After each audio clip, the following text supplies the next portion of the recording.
mga inday! Good morning! Kagabi pala, umuwi si driver or si taga-maniho galing sa bahay ng amo kong lalaki. Kasi ngayon, di ba, magkaiba yung bahay ng amo kong lalaki sa kanang amo kong babae.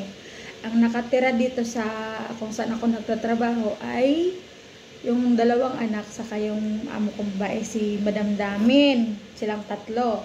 Tapos si tatay nakahiwalay. Si tatay ko nandun malapit sa city. Nagre-rent lang siya ng apartment. Tapos in fairness, ang kanyang apartment ay for the rich people only. Charing!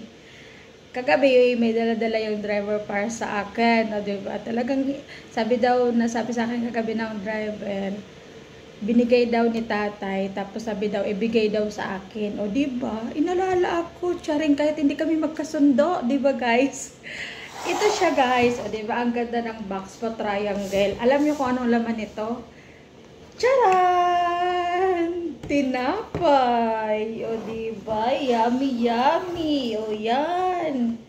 Ang daming bread, o diba? Alam nilang mahilig ako sa bread, charot. Itong bread na to, ang tawag dito ay patayer. Patayer. Yung katulong dun sa kabila, si Ate Norma ay marunong gumawa nito. Marunong siya gumawa ng mga bread.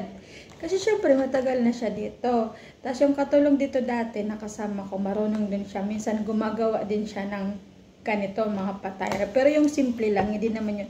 Ito, in order ito kasi may party ng nakaraan, siguro hindi naubos, siguro nang hinayang yung tatay ko, kaya pinadala dito sa akin. Tapos alam niya siguro na mahilig ako sa bread, o diba?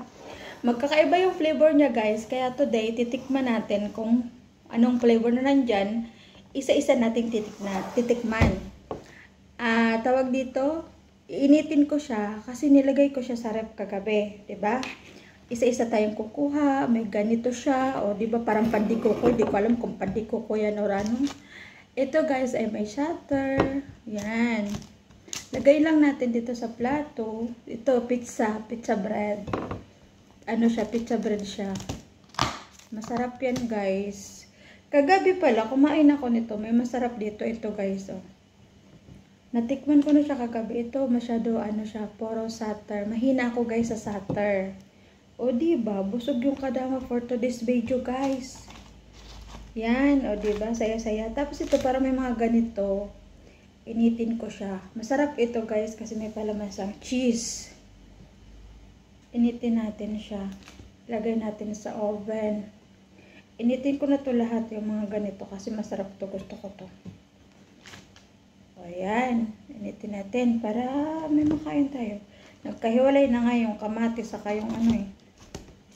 Pinagkakamay ko na. Wala naman itong kakain. Ewan kung kakain nito si driver. Pero hindi man mahilig sa bread si driver.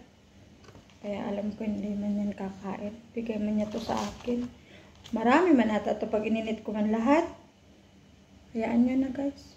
May tusok-tusok pa siya. O diba? Masarap ang pagkain ng kadawa for today guys. O yan na. Di ko ano laman ito. Tingnan nga natin kung anong laman sa ilalim. May karne. Karne siya guys sa ilalim. O diba? Ito na lang natira kasi mag-init na tayo. Initin ko na siya. Tapos maya-maya kakain tayo with coffee.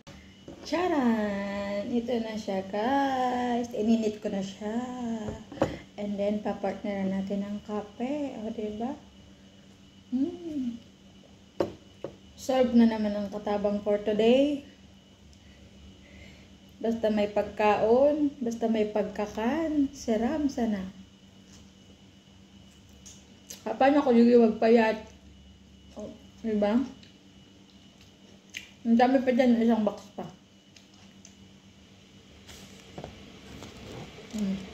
Ang dami pa to. Hindi pa ito maubos ngayon.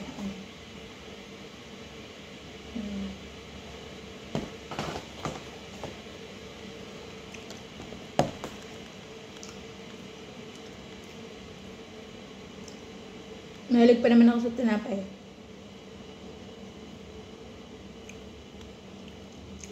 Sarap i-partner sa kape.